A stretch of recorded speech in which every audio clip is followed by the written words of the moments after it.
So up to ayah number 57, from the very beginning, these were ahkam regarding individuals. Now, here from this ayah,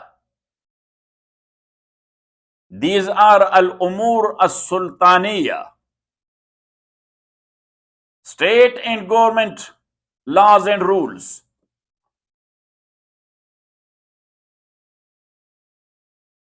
That is called in Sharia al-umur as-sultaniya, mean the affairs of sultanat.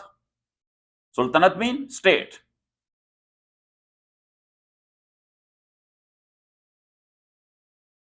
Inna Allah ya'murukum, verily Allah subhanahu wa ta'ala commands you an tu'addul amanati, to render back the trust, ila aliha, to those to whom they are due, to the deserving people. So one is amana. Amana means trust property you are entrusted with. Got it? But here in this ayah, this amana is in the meaning of hukuk in general.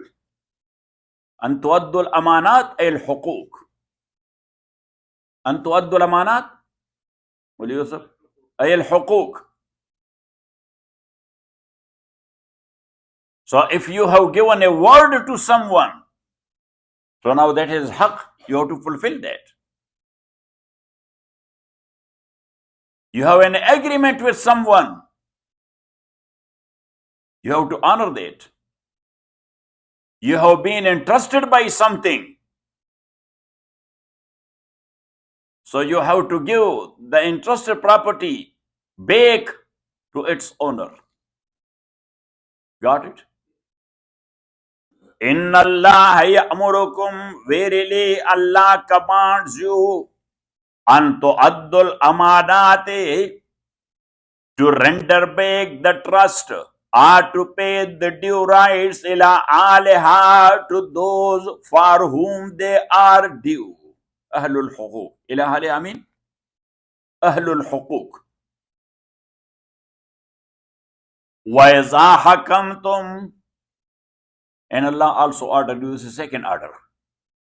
وَإِذَا حَكَمْتُمْ, and when you judge بَيْنَ النَّاسِ, between people, أَن تَحْكُمُوا بِالْعَدْلِ, so you may judge with justice. You may judge with the justice. Now, giving the due right to the deserving one and administering the justice, these are interrelated. These are interrelated. To judge between two parties justly, that is their due right, and that is your duty as a judge.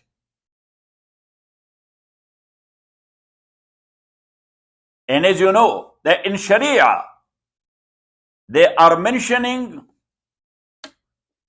and they are putting a topic. So they say al-hukuk wal-fara'iz. And sometimes they say al-fara'iz wal-hukuk. So why they change it? Al-hukuk wal-fara'iz. Al-fara'iz wal-hukuk. They depend on the situation. Where the haq to be given, that is much more important, which is fariza of the one who is giving it, and right of the other who is getting it. Got it? Because your right, that is my duty, and your duty, that is my right. For example, me and you, we are in the same class, but I am teaching you. Got it? So now, that is my right, incumbent upon you, to listen to it very attentively. Got it? So that is your duty. That is your duty, and that's my right. But on the other hand, you are here to learn. So you have the right incumbent upon me as a duty to teach you what I understand to the best of my knowledge. Got it? So that is like this, two-way traffic. So your right is my duty. My right is your duty. In other words, your duty is my right. And my duty, that's your right. You got it? You are getting it or not? Yes. Yes. So now our problem is that people are very eager to get their right, but they are not eager to fulfill their obligation and perform their duty. Got it? And that's why there is in democracy, there is one saying that no taxation without representation. They say what? No taxation without representation. The people or the general public must have representation in the government. Then the government has the right to fix taxes on them. No taxation without a representation.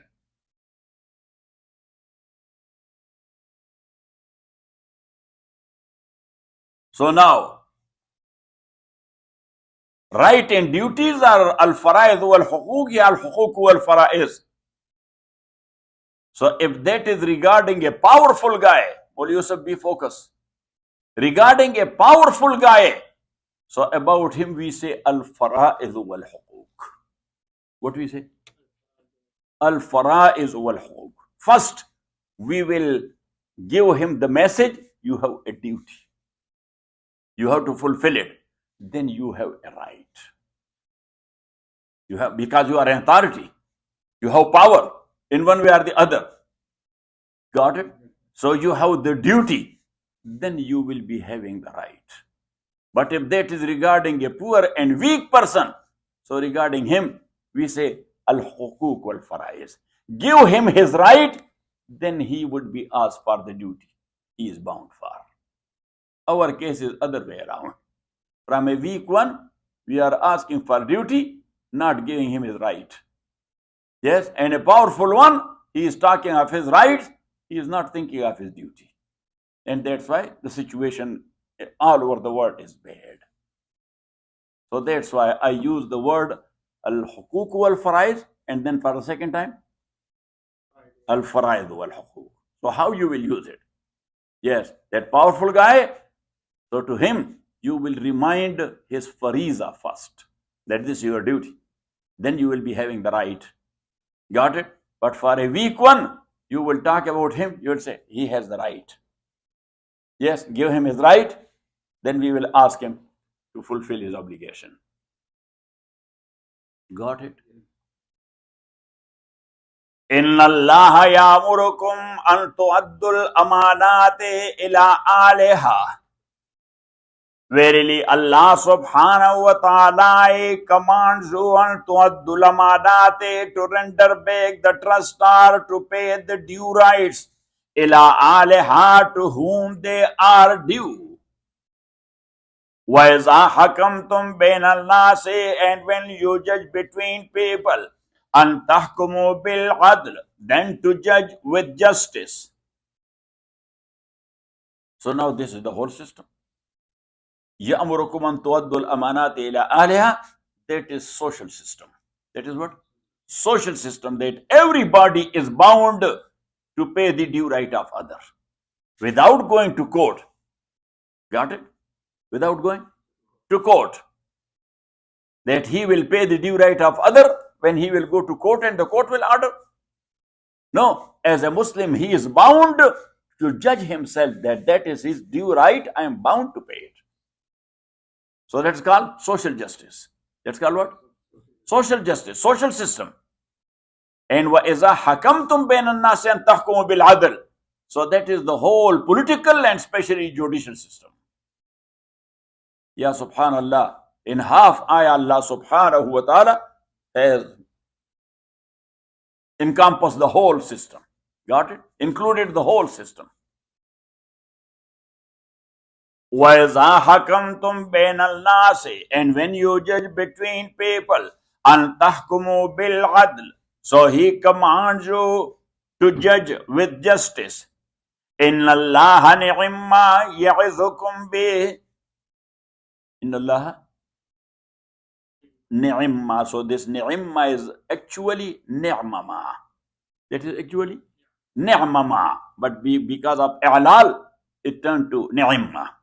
Otherwise, the actual wording is inna allaha ni'ma ma ya'izukum bihi. Inna allaha ni'ma ya'izukum bihi. Verily, Allah subhanahu wa ta'ala ni'ma ya'izukum bihi. Verily, how excellent is the teaching or the advice of Allah which He gives you. So, ya'izukum. Ya'izu. What siga that is? Fa'il mudari. So, what is ismazi? Wa'aza. Yes, wa'az is masdar. Wa'aza. So, how you will do the tasrif? The sarf. Wa'aza ya'izu. Wa'azan. Wa'aza ya'izu wa'azan wa'izatan. Wa'aza ya'izu wa'azan wa'izatan. So now what is wa'az? So definition of wa'az: sincere advice by a learned person regarding deen for the good of his audience. Got it? Sincere advice by a learned person regarding deen for the good of the audience. You should write it. Sincere advice by a learned person regarding deen for the good of the audience. So that will be called wa'az. So number one, that will be a sincere advice. And that sincere advice, who will give it? Someone who knows deen. Learned person. That's why we put by a learned person regarding deen. If a learned person, he is giving you a sincere advice regarding worldly affair, that is not called wa'az. Yes, that's called advice. That's called advice in general. But wa'az is regarding deen. And number four, say, for the good of the audience. That the one who is giving the advice, he is not giving it for his own benefit. He is giving it for the benefit of his audience. That is good for them. Got it? So now, if somebody is giving a bayan, yes, in the light of Quran and Sunnah, which is deen, yes, but he is thinking of that how much these people will pay me then after bayan. So we don't call it wa'az. That's a business. We don't call it wa'az. We call it what? A business, a good business. Yes? Motivational speaker. What? Motivational speaker.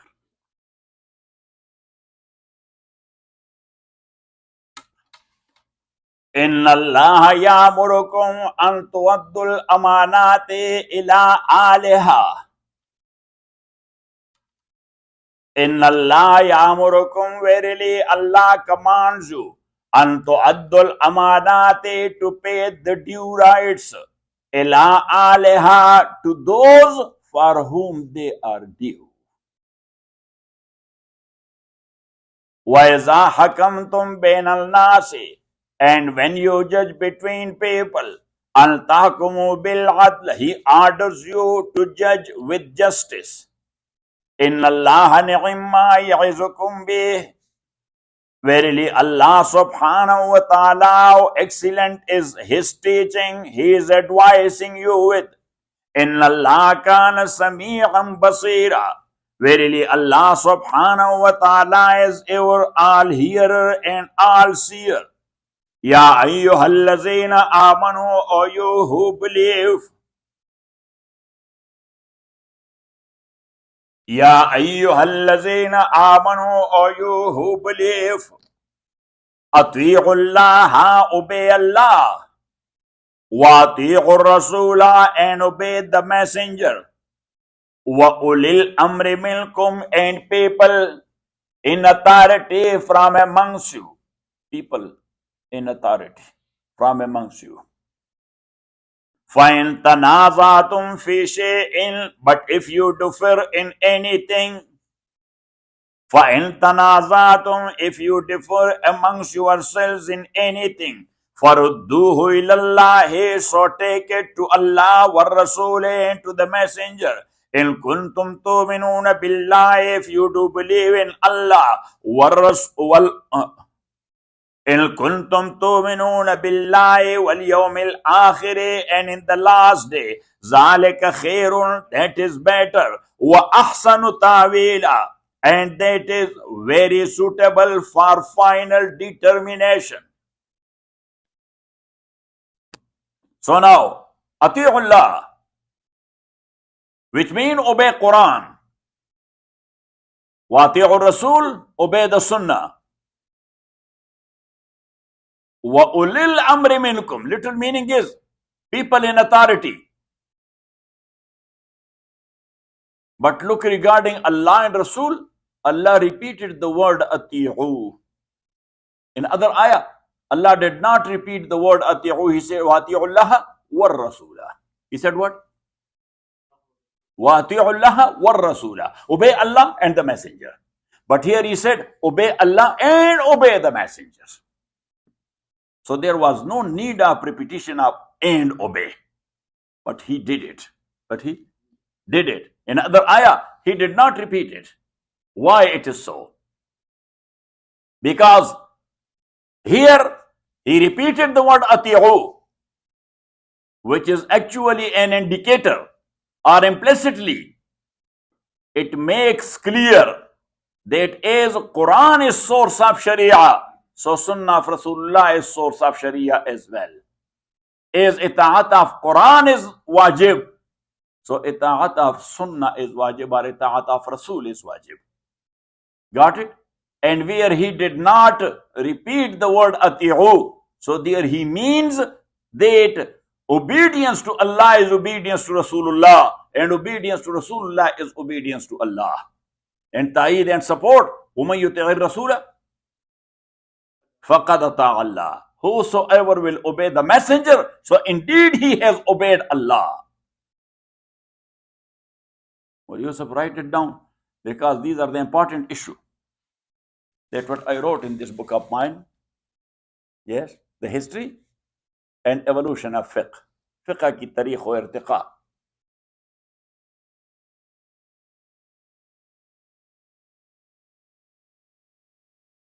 Then, in the ayah, he repeated the word ati'u for Allah and Rasul, but not for ulil amr. He didn't say wa ati'u Allah, wa ati'u Rasula, wa ati'u ulil amri minkum.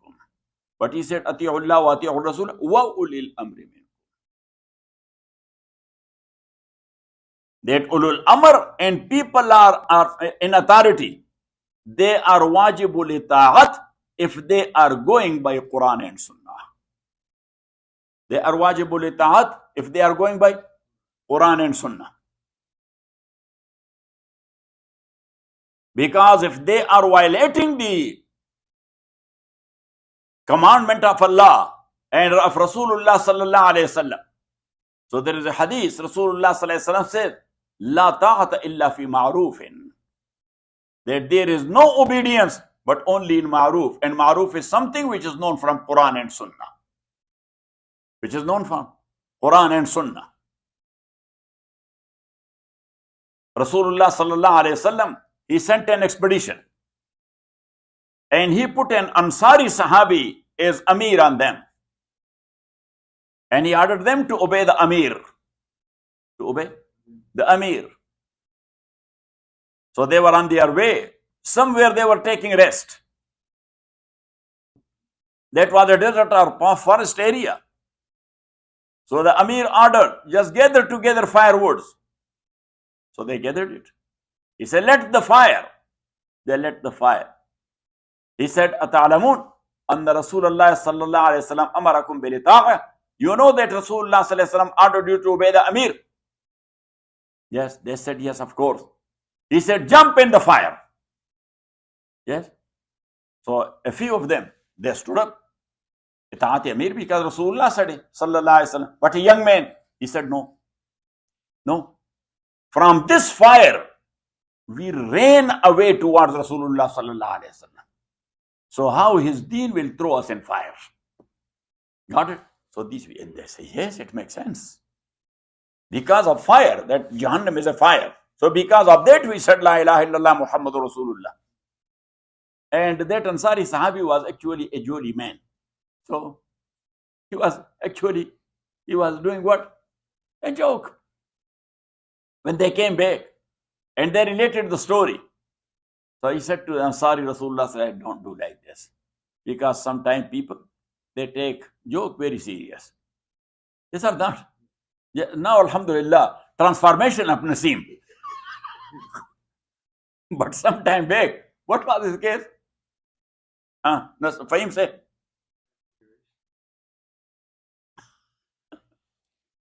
So anyhow, got it? And Rasulullah sallallahu alayhi wa sallam, he told these Sahaba, why you stood up to do that? لَوْ دَخَلْتُمْ لَمَا خَرَجْتُمْ مِنْهَا. If you would have entered to that fire, you would have never come out of that. Got it? And then Rasulullah sallallahu alayhi wa sallam, there he said, لَا طَاعَةَ إِلَّا فِي مَعْرُوفٍ. When I said obedience, so obedience is in ma'roof, which is in accordance with Sharia. And there is another hadith, La ta'ata li makhluqin fi ma'siyatil khaliq. There is no obedience for a makhluk where that brings disobedience to Allah subhanahu wa ta'ala, or disobedience to Khaliq. Got it? وَأُولِي الْأَمْرِ مِنْكُمْ, and people in authority from amongst you. So from amongst you. It has a few main points. Made it clear. Number one, that the rulers of Muslims must be rulers in Muslim state.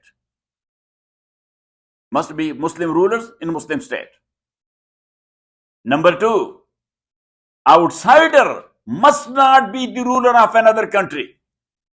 Yes, demolished colonialism. There's only one word, ulil amri minkum. Yes, it demolished what? Say, colonialism. That there is no colonial power in Islam. Islam does not allow that.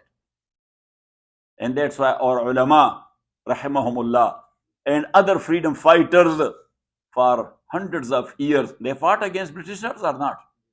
Say, from Ambala to Amritsar. A British historian, he says, I was traveling from Ambala to Amritsar.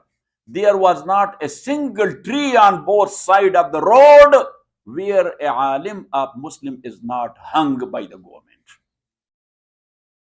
Because they were not surrendering to them. Got it? Got it or not? Yes. And these ulama, rahimahumullah, like, because it started with the fatwa of Shah Abdul Aziz Saheb, rahmatullahi alayh. He was the first one who gave fatwa that India is a Darul Harb. That's what? The Darul Harb. So we are bound to have struggle to liberate ourselves from these clutches of slavery. Why this colonial power? And then his followers, especially his great-grandson, Sayyid Ahmad Shaheed, rahmatullahi alayh, and Shah Ismail Shaheed, his great-grandson Shah Ismail Shaheed. Sayyid Ahmad Shaheed, he was actually the disciple of the family of Shah Waliullah. So he launched a jihad against Sikh who were ruling the area on behalf of the Britishers. Yes, we call them Shuhada-e Balakot. We call them what? Shuhada-e Balakot, rahimahumullah. Sayyid Ahmad Shaheed and Shah Ismail Shaheed, rahimahumullah. And then after them, in the battlefield of Shamali, Hafiz Muhammad Zamin, rahmatullahi alayh. And in the freedom fighting in 1857, that's a famous thing, 1857. Hazrat Haji Imdadullah Muhajir Makki, rahmatullahi alayhi, we call him Sayyid al-Taifa. We call him what? Sayyid al-Taifa, the chief of the Taifa Mansura. Taifa Mansura means the helped group by Allah subhanahu wa ta'ala. Taifa Mansura. And his two disciples, Maulana Rashid Ahmad Gangohi and Maulana Qasim Nanotwi, rahimahullah, they were there in the battlefield. And then after them, the Shaykh Hind Sahib rahmatullah alayh, he took ahead this process. Got it? And he was put in jail, where he was taken to Malta. Got it? Along with whom? Shaykh al-Islam Hazrat Madani rahmatullahi alayh, Maulana Mansur Ansari rahimahullah, Hakim Nusrat Hussain rahimahullah, Maulana Uzair Gul Sahib. For 4 years, they put them there in Malta. And not only that, then a case of Baghawat. What? You know Baghawat? Yes? To rebel against the state and government. So a case of rebel, that was registered against Imam ul-Hind Maulana Abul Kalam Azad, Maulana Sayyid Hussain Ahmad Madani, Maulana Muhammad Ali Jauhar, Maulana Shaukat Ali Khan, and a few others. But in few others there were a few Hindus. Yeah, but they surrendered to government. Yes, only one took a stand and other said, we apologize. Got it? And the main culprit was Shaykh al-Islam, who was Hazrat Madani rahmatullahi alayh. And the court was there in Karachi, a famous hall. Then now that is national heritage. That hall was built up by the Britishers. That's called Khaliq Dina Hall. It's called what? Khaliq Dina Hall, very famous. If you will Google it, so you will see that. Yes?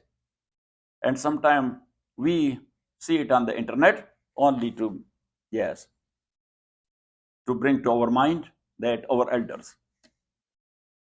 So in fetters and in chains, when these ulama were brought there, so main culprit was Shaykh al-Islam rahmatullah alayhi. So he was to make the statement. So the Britisher judge, he said that Hussain Ahmad, he said yes. He said stand up. So Shaykh al-Islam Madani rahmatullah, he was standing, but yes, to show his power, he said stand up. So Maulana Madani said yes. So he said that I say stand up and you were standing. Yes. He said your order was useless. Because I was standing, why you said stand up? So he said, okay, then you had to keep standing. But why you said? He said, because we are in a moment, civil disobedience. Yes. We are in a moment, civil disobedience. Yes. So then the judge, he said, so just sit down. So he stood up. Yeah. He said, don't speak. So he said, Nahmaduhu wa nusalli ala rasulihil kareem. Yes. And for 2 hours and 40 minutes, he made a statement. And the whole history, he brought it forth in the court. And then the judge said that, Hussain Ahmad, do you know what are the after effects of the statement you have made now in court? He said, yes, I know that. I know that. So he had a bag of fabric, yes, where his stuff was there. So that was sitting beside him. So he opened it and he brought out the cotton fabric therefrom. He said, when you people caught me, so I have brought with me my coffin, because I know I was ready for that. Got it? So anyhow, so Bahar Taqdeer, what was that? Against colonialism. Again. But even the nowadays Al Jazair, which they say that is free. So many other ulama, but especially the leading personality Muhammad Bashir al-Ibrahimi, rahmatullahi alayh, he was student of Shaykh al-Islam, rahmatullahi alayh. Where? Where? In Medina. Because Shaykh al-Islam was the muhaddis of Masjid Nabawi. He was what? He taught a hadith in Masjid Nabawi for 18 years. For how many? 18 years. So Muhammad Bashir al-Ibrahimi, when he was graduating, so he said that, Shaykh, what you order me now? Should I stay here and start teaching here? So he said, no. Al Jazair is under colonial power. You have to go back home and to start a movement to get freedom for your own people. Got it? So still, he is the national figure in Al Jazair, Sheikh Muhammad Bashir al-Ibrahimi al-Jazairi. So anyhow, Ati'ullaha, obey Allah, wa ati'ur Rasulah. So now when people are teaching us freedom and freedom and freedom, we say, oh bro, what you know freedom? Yes, freedom to the whole world, it was taught by Muhammad sallallahu alayhi wasallam, by his Sahaba, and by those who follow them. Is it so? Or Yusuf? Yes. But you are a free man. Yes, so you don't need struggle. Got it? Where is your body? Huh? You don't know? Ya ayyuhallazina amanu. Maybe he is listening. Ya ayyuhallazina amanu. Ati'ullaha wa ati'ur Rasulah. Obey Allah and obey the messenger. Wa ulil amri minkum, and people in authority from amongst you. So Ibn Masud radiyallahu ta'ala anhu says, Wahum as-sultanu wal-ulama. People in authority are of two types. Number one, the political leadership who are ruling the country. And number two, the ulama of deen in Islamic State. Because the political authority is subject to the opinion of ulama in Islamic State.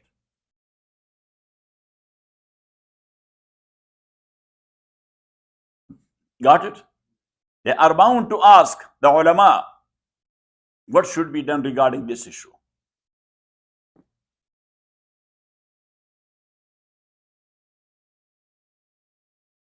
And Rasulullah sallallahu alayhi wasallam says in a hadith, Sinfani min ummati, two groups of my ummah, iza saluha, saluhal amru kullu. If they are okay and they are on the right track, so all the affairs will be right. Wa iza fasada, fasada al amru kullu. If they became fasid, so then the whole system will be fasid. Got it? Allah wa hum as-sultan wal ulama. Political authority and ulama of deen. Political authority and ulama of deen.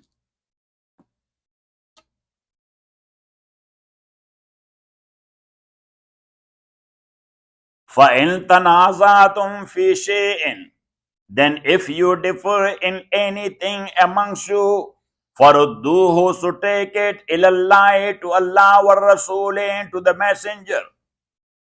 So now here from the ulama ummat, they brought out the four original sources of Islamic law: Kitabullah, Sunnatul Rasul, Ijma'ul Ummah, and Qiyas.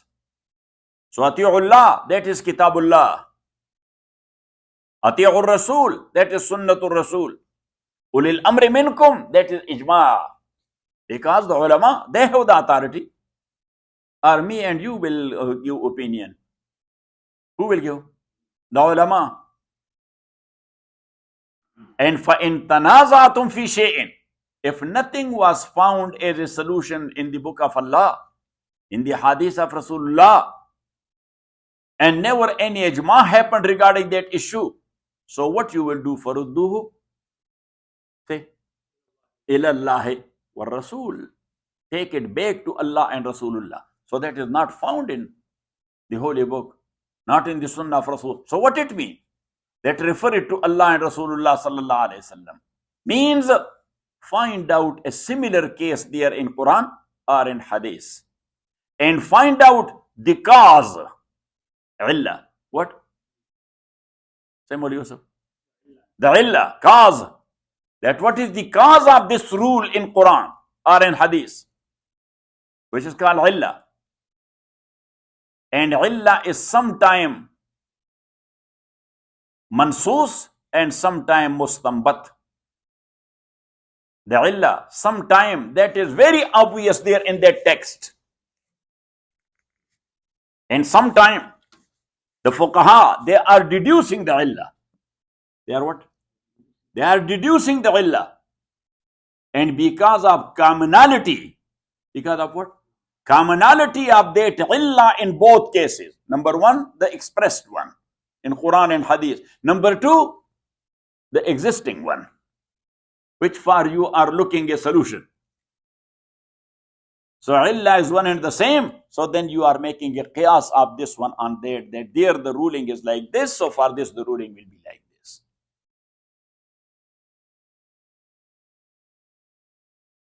Got it? So now look, to give you an example. For sariq or thief, the rule is there in Quran, as-sariq wa sariqatu in Surah Al-Ma'idah. Mawli Yusuf. As-sariq wa sariqatu faqta'u aydiyahuma. That the thief man and the thief woman cut and chop their hand. Got it? So now what the fuqaha did?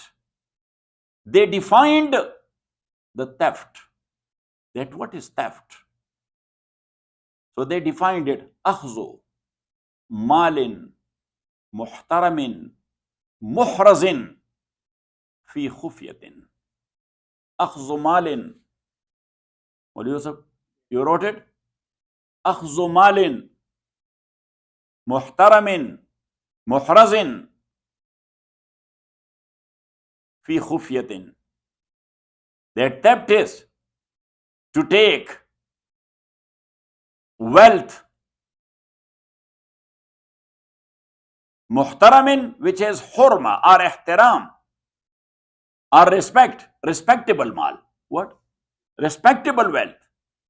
Muhrazin, which is in custody, which is in custody.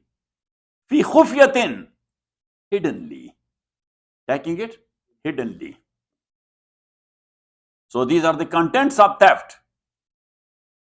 So now they say that look, extortion. What?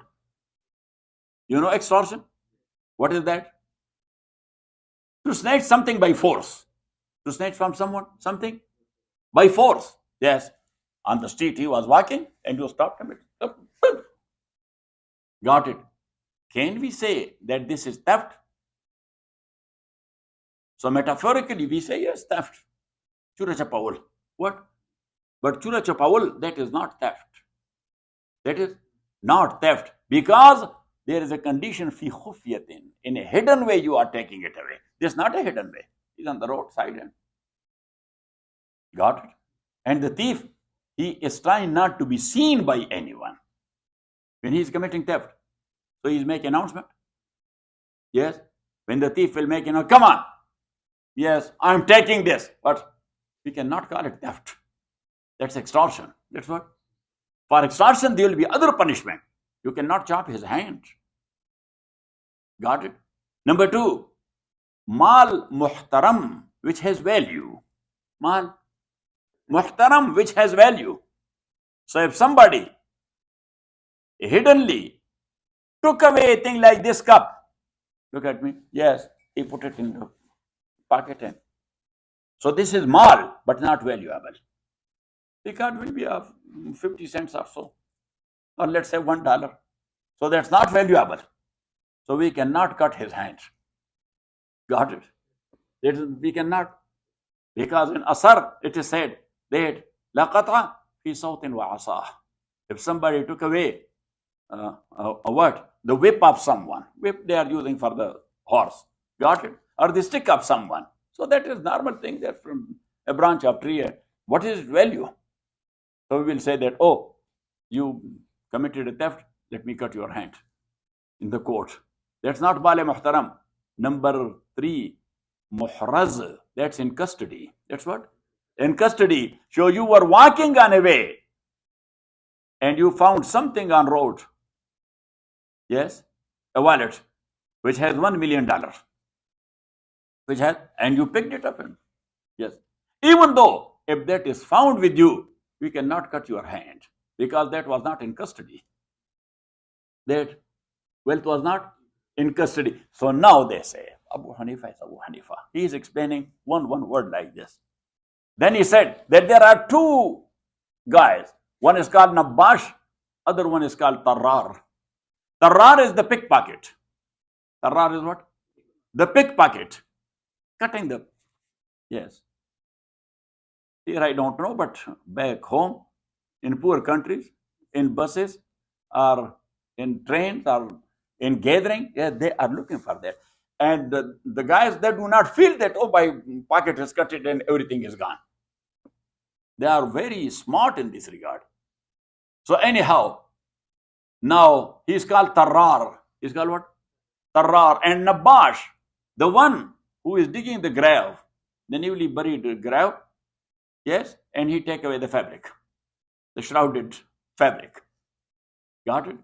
So maybe that is made of silk, for example. Very valuable. What? Very valuable. Got it? And he went there at night not to be seen by anybody. And he took it out. And later on it found with him. Can we cut his hand? Why? Custody is not there. Got it? So these are the case. And therefrom the case come. Imam Abu Hanifa rahmatullah alayhi said, Nabash, la qata alayh. Yes. Yes. We call it kafankash. What do we call? Kafankash. Yes. So kafankash, Imam Abu Hanifa says, no cutting off hand. Yes, that's up to the court. What punishment they are giving, but cutting off hand, because this is not called theft.